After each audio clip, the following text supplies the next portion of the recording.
Hot ice, Thursday edition, the last one before 4th of July. Playboy Marty with a much-deserved day off.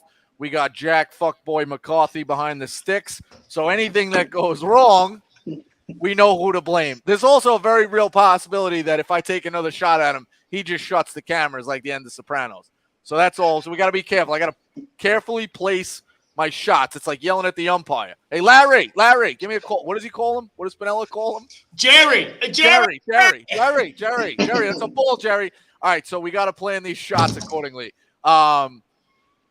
Sandy Alcantara, we're a Sandy Alcantara fucking stan account. Okay, last night goes 9 innings, 7 hits, 2 earned runs, 3 Ks, 2 walks.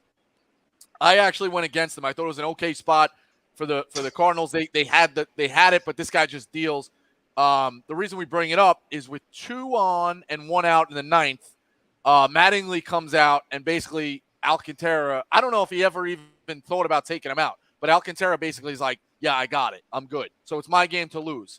Marlins aren't in the race or anything like that, so I love it. I saw Showalter do it with Diaz a couple of weeks ago, knowing what was going to happen. It was a straight-up pump-up speech. Like, he walked out to Diaz. He's like, you want I forget who it was. They had a big hitter. I think it was like Freeman, let's say. He's like, you want Freeman? He's like, yeah, he's mine. So it's like, all right, and he walks right back out. Carl, what does that do? Like, obviously, Ev and me are fans, and we can weigh in how we want. I love it, obviously. But what does that do, like, mentally for a pitcher? Like, is this kind of a newfangled thing? Have coaches been doing this or managers been doing this forever? Like, what does that say when a guy comes out to you and it's basically like, yeah, it's your game to lose or your game to win? And, like, we're behind you, you know? Big fucking respect thing when the managers, first off, let's just level up. Big respect thing that puts him, obviously, him and Mattingly, the relationship, and then what that means is like, it's just a huge thing for him individually. However, big picture, all right? I love the Marlins. I always talk about the Marlins. We talk about the Marlins a ton on Starting Nine because it's a team where the arms are loaded. They always have talent. If you look at the players they've traded away, it's like, dude, one competent individual within that organization. Just all they needed was one competent person, and they would be just as good as like anybody else in baseball, right? Here's what it really means to me about, all right? They need Alcantara. They need somebody to step up and just be fucking – they need a guy – like if he wins a Cy Young this year, he becomes a guy, and he's like a full-on he's a guy to me. He's a guy to us, all this shit. But you know what I mean. You know what I mean when I say, like, he becomes a fucking guy. Then the Marlins, like, they got to get their culture figured out. Like, that's the only thing holding them back. And, like, to me, it's like, yeah, it could be one fucking time, runner on first and second. It could be just this stupid moment. But, dude, like, I'm all fired up for this dude because he has such an – it's like you have the blessing from Mattingly now. You're on a team where they fucking need somebody. He's taken the reins this season, just been like, everybody fucking follow me. And the more he does it, the further he's able to take these guys. It's like, dude, if I was an NL East fan, I'd be like terrified at what's brewing in South Florida right now because it could be next year. It could be 2 years away. But what you're seeing now is like the clear development of a guy that's ready to go out there. You said 3 strikeouts last night. Don't fucking matter. 9 innings, 7 hits, scattered right. 2. That's him. And if he had to strike out 13 and he felt he needed to do that, I'm sure he's reaching back. But he's just out there missing the barrel. I love him. I fucking love him. His inning count, his average inning per start. I fucking love this dude. Yeah, he's a beast. Ev, I mean, like, you see Boone doing this? Like, you see guys starting to do this? Or is Boone so, like, laid back that, the fake, like, Newt Rockney speech doesn't work? Like, what – and or do you want him to do it? Like, what do you take away? No, I loved it. I loved it. I'm a big Mattingly guy just in general. I love the move. I just love the vote of confidence in your guy. I love like not only just the loyalty, but the genuine faith where he goes out there and Alcantara's like, I got this, like adamantly shaking his head. And he's like, all right, like show me, like I'm going with you. Like I'm believing in you. I'm rolling the dice on you. I mean, Boone, we're just now in a situation where, I honestly, one, I'll say generally, like, we have a lot of good starting pitchers. We don't have a horse like Alcantara. And 2, we have a very good bullpen. So, for us, like, it's just too easy to just, give me Clay Holmes for the last 2 outs. And he's just been lights out this season. But just in general, as a baseball move, just as a sports move, I'm obsessed with it. Like, I'm a big believer in just, like I'm just – what's the saying? Like go with the horse you rode in on kind of thing. Dance with the girl. Dance with the girl you brought to the dance kind of thing. Brought your date or whatever. Like I'm very big on that kind of analogy in sports. Like he's your guy. He's not only your best pitcher, he's your best player. When the chips are down, bet on your best player. If you don't, like it's kind of like in football, it's like go for it. Like if you don't believe in your offense to pick up that 1 yard, like fuck it. Like you don't believe in your team. Period. Like he's your guy. Like ride that guy until the fucking wheels fall off, and it paid off. He's a horse. Like he might be the best pitcher in baseball right now. If not, he's definitely one of them. That's for sure. Yeah, and like to Carl's point, I think it translates to the clubhouse. You know, that if the Marlins do find themselves in meaningful games, right, and a guy's struggling, a guy's on a month slump, a 2-month slump, a summer slump, he comes up with 2 on and possibility to drive in the tying run or the winning run. They're gonna know, hey, Mattingly's got my back. Like we ain't pinch hitting, and that might not be the right move, but it does sell you. Sometimes you got to play the player, not the situation. So Carl, round it out. Like, do you have anything to kind of close that out? So for those of us that are watching this, that hear us talk about this guy, just for context, he is averaging per start recording at least 1 out into the 8th inning. His average start sees him recording an out into the 8th inning. Horse. That's really a horse. Is. Yeah. That's a fucking horse. And again, like guys get you to the 8th every fucking game. The average. His average is recording the first out of the 8th inning. And he's you don't need when he pitches, the bullpen's fucking playing fucking grab dick in the fucking outfield. It's a night off. They're chilling. He's still not really getting respected. That line wasn't too much last night. It's because the team doesn't hit when he pitches. That's fine, but like I got you, and maybe it's not his fault. I mean, when he ain't pitching, they're massive dogs. Right. I mean, we're looking at it, of obviously gambling and like situations. Like you can get a discount still on this guy. We'll go through this one real quick. So this is like a fucking, of all the people who think I can like weave my own storylines and hatred and all this shit into Noah? this. No, this is a different hatred. Weaved it into this. Doug Gottlieb is a fucking headline on baseball right now. Like, talk about a fucking home run. So, for those of you unfamiliar, he said that Casey Close, Freddie Freeman's agent, never told Freeman about the Braves' final offer because he knows Freeman would have taken it. At that point, I guess obviously like endorsements and like living in LA and shit, but if the Braves are going to give him max deal and a ton of fucking money, what does Close really care where the guy wants to play? Don't you want your client happy? Close comes back out and says Doug Gottlieb's a liar, on top of Doug Gottlieb being a credit card thief and a scumbag and cringeworthy moments all over his television career, which includes 4 networks in the last 6 or 7 years because he's a washed up piece of shit. So Close denies it. My question, though, very quickly, do you think Freeman would have taken the Atlanta deal? Oh, yeah. That big pussy. That's like a no-brainer. Like, if he knew about this deal, hypothetically, he would have taken it? There's no doubt. Okay. I mean, I kind of agree. As much as Gottlieb has a reason to not believe him, the way the events have transgressed over the last few days lead me to believe that he might be correct here. I obviously do not know that for sure. I don't know if anyone knows that for sure right now besides his agent, I guess. But for him to just fire his agent on site like that in the middle of the season when it really doesn't matter, like you just signed the big contract, that's like 90% of why you have an agent. Freddie Freeman's not a guy that's getting in DUIs that would call his agent at 2 in the morning. He's been a model citizen off the field, to my knowledge, his entire career. Has never had any issues where he'd have to deal with things like that. So, I mean, really the biggest reason he has an agent is to negotiate these big contracts. And also I read, I don't know if this is 100% true, I was seeing some of it in the comments on Twitter, that the money he took, obviously LA is, their taxes are much higher in California and LA specifically than Georgia. My understanding was that the money he would have actually taken in his pocket would have been more in Atlanta because of tax reasons. Yeah, but I mean, talk about if this is true, like all-time malpractice.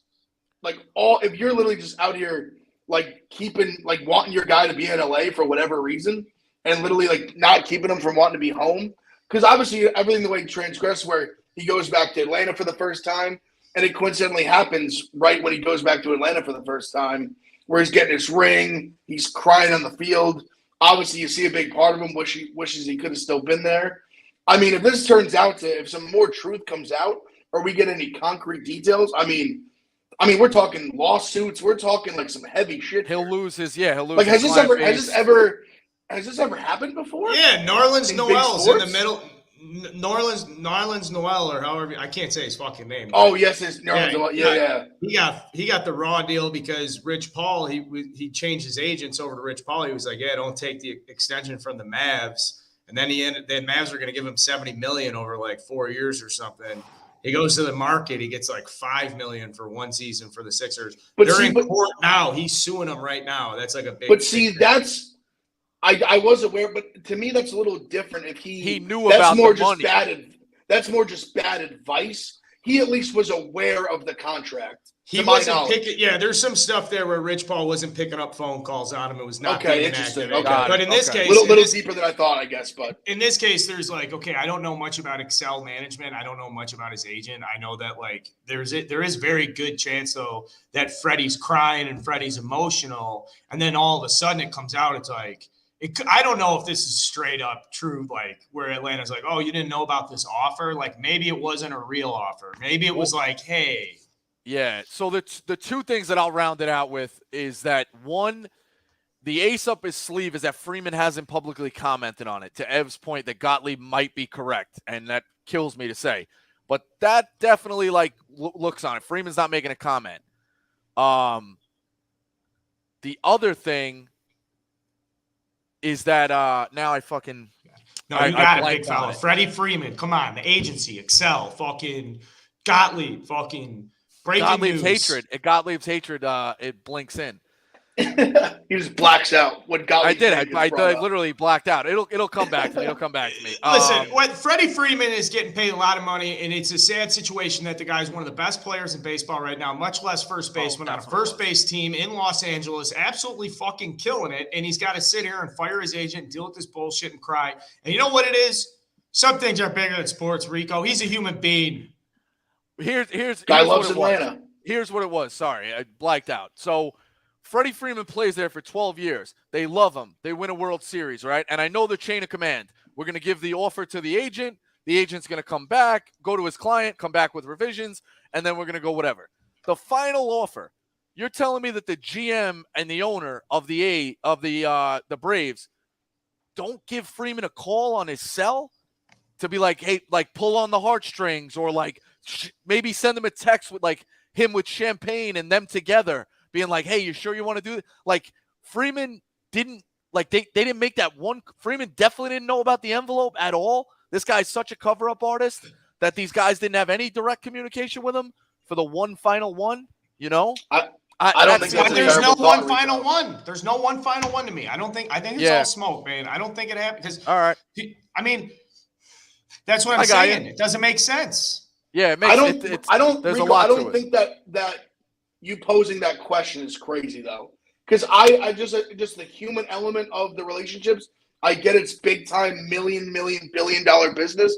But I hear you, like you painted the picture. The guy's been there forever. He obviously loves being there. He obviously I would imagine had some type of relationship with the general manager, the president, whoever would make that phone call. Like I don't know.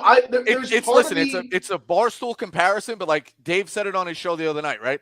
PFT goes through a contract negotiation. Like, let's say it did get to a point where they're telling him PFT's like on his way. Dave wouldn't make a call and like pull on and like, hey, let's hash this out, like me and you. The Braves would have done the same fucking thing. I just think it's a human element. I don't see how it doesn't. No, I hear you. There's a little part of me that thinks where there's smoke, there might be fire. I don't know. That's just my instinct. I don't know though. It's definitely Freddie Freeman just seems to me like a very rational guy.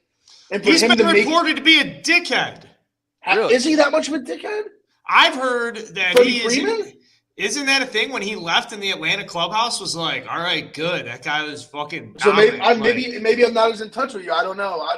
I don't know. He just always seemed to me like a very like likable guy. Maybe he's not. I don't know. Obviously, I've never met the guy. I don't know him from Adam. There's a lot to it. It's a lot to it. A lot of moving pieces. Interesting story. So we ran a little long on that. We'll get through it real quick. I'll tell you right now, I'm over on fucking dogs of the day, so I'm going to go very quickly. I do love this one. The Padres at plus 107. Musgrove is 8-1, 6 innings minimum start in every start. He got shelled against Philly, so it's a bounce back. But prior to that, 2 earned runs and max at every start. He has been lights out. He's 8-1. The Padres have lost 3 of their last 4, and they smell the division. And if you want to get crazy, the Padres are plus 300 right now and only like 3.5 back. So if they can go get the Dodgers here, like the line's going to move back. I think the Padres are in this. Obviously, they'll get their bats back towards the end of the year. I'm on that for a dog. Ev, who do you look for a dog? So we were just talking quite a bit about his old team. I'm on the Braves today.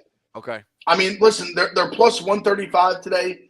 Ian Anderson on the mound. Listen, he's been hit or miss. The guy's really talented. I mean, you're giving me plus 135 of how hot this team is. Call it principle. Also call it me just kind of liking the matchup. I mean, they played well against the Phillies.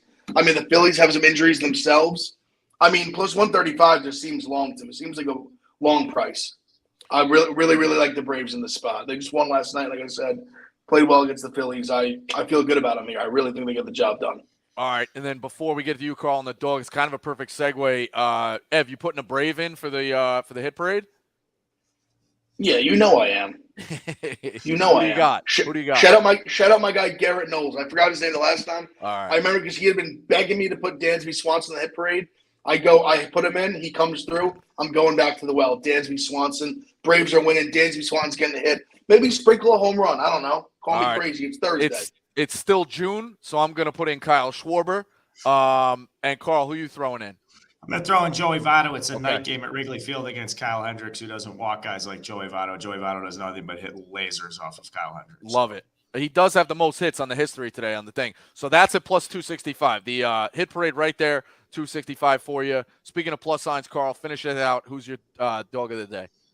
Astros, baby, plus 104 at home against the Yankees. I'm sorry, Big Ev. I hate to fucking do this, but I mean, I know a lot of people are probably looking at the Yankees and being like, this is about as low as the price you're going to get. They're on the road at the Astros. They just split a series. The Astros look good in New York. I know they split the series with the Yankees. They look good against the Mets. I'm sorry, Rico, but no. I expected that. I mean, yesterday showed a lot of fight, losing only 2-0 to Verlander.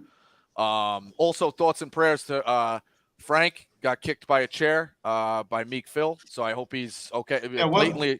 Blatant assault. I mean, the man was kicked in the leg with a chair, so I really do. What do you make of this Meek Phil guy, huh? I'm out. Yeah, I'm out. Oh, I was like, Carl, you don't know the half of it. Carl, you don't know the half of it. We're running late. Rico's been on for months. Yeah, so best bet. I'm going to go with one of my favorite days, Fade Brubaker. Brewers minus 122. Small price. Caratini hits 444 against them. Adams hits 400 against them. Taylor hits 500 against them. Yelich has a homer. Tellez has a homer. I think the Hauser's not great for the Brewers, but I think the Brewers pull it out here. Minus 122. Small juice. I'm going with that, and I've been pretty hot with the best bets. Carl, best bet. Phillies team over 4.5. I love the Phillies lineup today. I know Ian Anderson's a good pitcher. I know the Braves got momentum. They're closing the NL East, but I think this is one of those silly-ass games. I think Aaron Nola is a great pitcher. Obviously, quick innings. Quick innings mean hot bats. Hot bats mean a lot of runs. Big F. Carl, I'm going like double against you. We're losing I'm on the Yankees. Button's getting loosened. The Yankees are the best bet. The Brewers are on the card, and I was thinking about the Brewers. More hands. If you bet the Yankees, talk more with hands. More hands. The Yankees are the play. I don't know any. This is how I live. I don't know any other way. I don't know another way. The Yankees are going to win this baseball game. It's that simple. Severino has been an absolute monster. Also, another one for the people. I'm going to give you a little double whammy here. Severino's hit his strikeout prop 4 times in a row. It's over 6.5 today, plus 100. He gets 7, no problem. Yankees win over Severino, 6.5 strikeouts. Bada bing, bada boom. How you doing? Call your mother.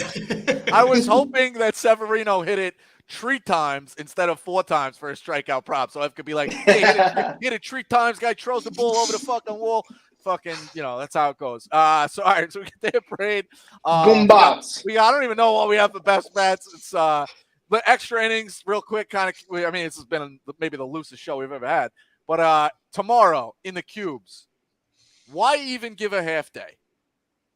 You work in an accounting firm, you work in marketing. If you have like that half day, 12 o'clock dismissal, why even the supervisors are out? They're giving you like the guy like, oh, hey, like they're putting Carl here who's in middle management, but he goes out for drinks with all the guys anyway. We all like him. He's not going to come down on us. The phone, if you work sales, nobody's answering the phone. The phone calls aren't. Why not just give the day off? Everyone's pushing those emails to Tuesday anyway. What the fuck is the point of even having a half day in the cubes tomorrow? I'll tell you what I was doing in insurance. Back when I was slinging insurance, people would say, you take a day like tomorrow off. No, my friends. Tomorrow might be one of the greatest days to make cold calls for anybody out there trying to reach a CFO or a business owner because all they're gone, all their BS is away. They're in the office, doors closed, and they're putting through all that work before they can go to the lake house for the weekend. You catch one of those guys at the right time. Hey, I know it's bad timing. I know you're getting away for the weekend. Risk management stuff. Me and my team, we're going to be in your neighborhood next couple of weeks, seeing a couple of clients. Would love to stop by. Just a little introductory meeting, 45 minutes. We'll bring donuts. It'll be a nice thing. It's easy. It's easy. Hey, you know what? We're actually just meeting about that stuff. Hey, what are you doing at work? It's like, oh, I'm working on a project right now. It's a similar manufacturer, just like you. We were just talking about a manufacturer, just like you, Bob. So that is it. If you're in sales tomorrow, I mean, just crank them like 400 calls between 3 and 4 p.m. in your window. It doesn't matter time zones. 3 to 4 p.m. That's when they're winding down. The lowest guard you've ever seen. I'm sorry. Okay. That's just coming from a guy who's made $25,000. Yeah, I knew you. That's where I respect it. Otherwise, I'm out to lunch. I would say also if you're not like calling your hustling, if you're a total jerk off, it's just an easy fucking day to get paid. It's just a day where you're gonna sit there and not do dick, and you're gonna get paid. Save your days off for a full day. Yeah, great day to play hooky though. I mean, if you don't want to log the PTO, if you want to run the risk, if you just want to just no show, would you? I mean, would you ever do that? I every now and then. I showed up late one day to an internship, missed the bus, and I had the kid next to me, like answering emails, like this. Like I was like, "Hey, just let me know like what's blowing up." Like text me. It was before smartphones. It was like 08. So I was like, "Yo, I gotta sneak in the back door." I dropped my fucking jacket in the other girl's room. They have like a little office, the other interns for the other thing. I was like, I'll put in there, kind of snuck in. I was carrying a stack of like books or something. I was like, oh, I was up blogging like everything. So it's I mean, it's risky for sure, but yeah, I mean, it's the days before though. You're right. It's like it's just like the last 2 weeks of school give me those vibes too. Like, I know you have to go a certain amount of days, but if you're not learning for those days, I guess it's fun hanging out with your friends, but those days are fucking pointless too, you know? So, yeah, I mean, those are government days, Rico. The only reason those exist are because of the government. Exactly. Otherwise, that's how it goes. So, yeah, I mean, listen, tweet at us, fucking tell us some stories about the Cubes tomorrow. Let us know your setup if you're sneaking in a fucking MLB day game tomorrow. Hopefully the Cubs are at home. There should be more day games tomorrow, if you ask me. But go ahead, Carl. I got an idea. Why don't we string together a day game parlay for the boys that are at the office tomorrow? Let's take a look. We got days tomorrow? We got two. We got a 220 little Red Sox Cubs in a league game at 220. And we got a Rays Blue Jays at 3 o'clock. Couple good ball games for the boys. So why don't we cook something up tomorrow and then we'll put it out on the Twitters. Everybody keep your eyes. We don't know. It'll be something nasty. It'll be a little 6-teamer, everybody throwing a couple legs. Yep. And since it's for the Cubes, it's probably going to be a square play. We're probably laying heavy favorites. We'll figure it out. It's straight squares. Squares for the Cubes, Jack. He loves my names. I give him the weirdest names for the parlays. Jack, I'll put you and Wesley on a call tonight, 9 o'clock. Don't worry about it. It's been a while. I forgot about McCarthy. I forgot McCarthy's being useless back there. So, yeah, all right, squares for the Cubes. We're going to be laying heavy favorites tomorrow and figure it out. Happy 4th of July. God bless America. Hit the hit parade. Hit the best bets. Enjoy it. We'll see you guys in a couple of weeks. We got the week off next week. We'll cook something up. We'll talk about the All-Star game, who got snubbed, whatever. Happy 4th. Everybody be safe, drive safe, drink responsibly, gamble responsibly. I pledge allegiance to the flag of the United States of America, and to the republic for which it stands, one nation, under God, indivisible, with liberty and justice for all.